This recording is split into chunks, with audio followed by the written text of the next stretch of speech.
Lumière Kaboulo TV, Lumière Kaboulo TV, Lumière Kaboulo TV. Réflexion avec R9, Fabrice R9, Fabrice. Mobali Mateo, Balingaka, moi c'est l'olanga ninyango, nengo salanga yeleki makasi. Kaboulo TV yo, Lumière Kaboulo, réflexion. Réflexion, double CD Fantomas, Mayo. Il est là, il a toujours. Il a s'abonner, chaîne les amoko. Ça c'est dit, on a s'abonner. Bon, donc, mon yango, YouTube, tout ça, moko gaga. Réflexion, trop bandé, réflexion. Réflexion, lumière, Kamboul, Yangwana, Balai qui est ça la biso bien. Tous en ciment pour. Et ça la G. Bongo. Toujours.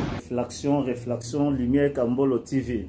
Chaîne Zamoko, vous s'abonnez, vous avez cité Lumière Kambolo TV. Bonjour, Nabiso Banso. Les alingan de Konabino, Nabengami na Kombo ya Kambulu.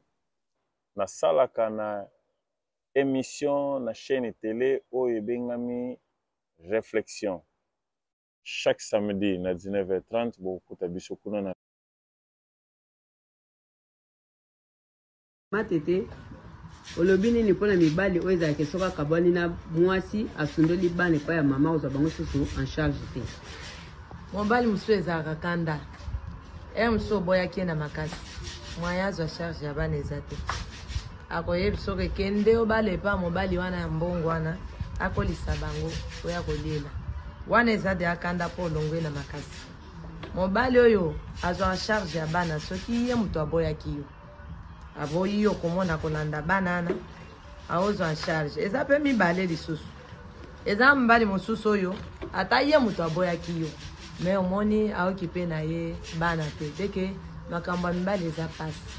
Bonjour, comment on Nicole nafanya na Angola nga réponse nga na opesa eza ke mobali akimaka ki responsabilité na ye yango asundola mwana epa bana epa ya mwasi pona nyazo kima mwasi ko bana ko déranger pesa mbongo bana classe ya bana nseke ba mibali wana bazala